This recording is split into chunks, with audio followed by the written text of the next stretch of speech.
'Suzhal' season 2 లేట్‌గా నిన్ననే చూసా. అసలేముంటుందబ్బా స్టోరీ సీజన్ 1లోనే అయిపోయింది కదా! ఏమన్నా కొత్త స్టోరీనా స్టార్ట్ చేశాను. సో, అలా లాస్ట్ వరకు చూస్తూనే పోయా. నాకైతే ఎక్కడ బోర్ అనిపించలేదు. నచ్చింది ఫ్రెండ్స్ నాకైతే. కానీ సీజన్ 2, సీజన్ 1 అంత థ్రిల్లింగ్ అయితే అనిపించలేదు. ఇంకా స్టోరీలోకి వెళ్తే అడ్వొకేట్ చెల్లప్పను తన ఫార్మ్ హౌస్‌లో ఎవరో మర్డర్ చేసి ఉంటారు గన్‌తో. ఫార్మ్ హౌస్‌కున్న డోర్స్ అన్నీ లోపల నుంచి లాక్ అయి ఉంటాయి. సో, మర్డర్ చేసిన వాళ్ళు బయటకు వెళ్తే లోపల ఎవరు లాక్ చేసి ఉంటారు? ఒకవేళ గన్‌తో అతనే సూసైడ్ చేసుకొని ఉంటే అతని చేతిలో గన్ ఉండాలి కదా! అతని చేతిలో గన్ ఉండదు. చక్రి తెలుసు కదా! సీజన్ 1లో ఎస్ఐ. అలానే నందిని మొదటి సీజన్‌లో కిల్లర్‌ని చంపేది ఈ నందినినే. వీళ్ళిద్దరూ ఈ సీజన్‌లో కూడా ఎండ్ వరకు ఉంటారు. సింపుల్‌గా చెప్పాలంటే వీళ్ళిద్దరే కేసుని ఇన్వెస్టిగేషన్ చేస్తారు. నందిని జైల్‌లో నుంచి, చక్రి ఏమో బయట నుంచి. ఈ ఎంటైర్ సీరీస్‌లో ఏదైనా థ్రిల్లింగ్‌గా, సస్పీషియస్‌గా అనిపించే సీన్ ఏదైనా ఉంది అంటే అది ఈ ఫార్మ్ హౌస్ సీన్ మాత్రమే. ఈ ఒక్క సీన్‌తోనే మొత్తం సీజన్ చూసేయొచ్చు. ఇక్కడ నుంచి సీజన్ ఎండ్ వరకు నరేషన్ చాలా స్లోగా ఉంటుంది.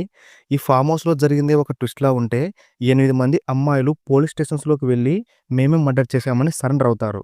ముందే తెలిసిపోతుంటుంది మనకి ఈ అమ్మాయిలు మర్డర్ చేసి ఉండరని. లాజికల్‌గా ఆలోచిస్తే ఈ అమ్మాయిలే మర్డర్ చేసి, ఇన్వెస్టిగేషన్‌లో కూడా ఈ అమ్మాయిలే మర్డర్ చేసినట్టు ప్రూవ్ అయితే, ఇంకా చూసేవారికి థ్రిల్ ఏముంటుంది? మనం గెస్ చేసిన విధంగానే ఈ అమ్మాయిలు మర్డర్ చేసి ఉండరు. చూసినంత సేపు మర్డర్ ఎవరు చేసి ఉంటారబ్బా అని చూడాలనిపిస్తుంది తప్ప, క్యూరియస్‌గా చూసేంత ఏం అనిపియదు. ప్రీ క్లైమాక్స్‌లో కిల్లర్ ఎవరనేది రివీల్ అవుతుంది. ఏంది ఇతనిని కిల్లర్‌గా చూడడానికే మనం ఈ సీరీస్‌ను ఇంతసేపు చూసింది అనిపిస్తుంది. కానీ అతడు కాదులెండి. మొత్తానికి మెయిన్ కిల్లర్ ఎవరనేది క్లైమాక్స్ వరకు గెస్ చేయని విధంగా హ్యాండిల్ చేశారు కదా! అది నాకు చాలా బాగా నచ్చింది. ఫ్లాష్‌బ్యాక్‌లో ఒక లేడీ ఈ అమ్మాయిలకు హెల్ప్ చేస్తుంది. సో, నాకు ఆ లేడీ క్యారెక్టర్ చాలా బాగా నచ్చింది. ఆ క్యారెక్టర్‌ను బాగా పోర్ట్రే చేశారు. అండ్ ఎమోషన్స్ కూడా చాలా మందికి కనెక్ట్ అవుతాయి. ఇంకా ముందే చెప్పినట్టుగా ఫార్మ్ హౌస్ సీన్ ఒకటి.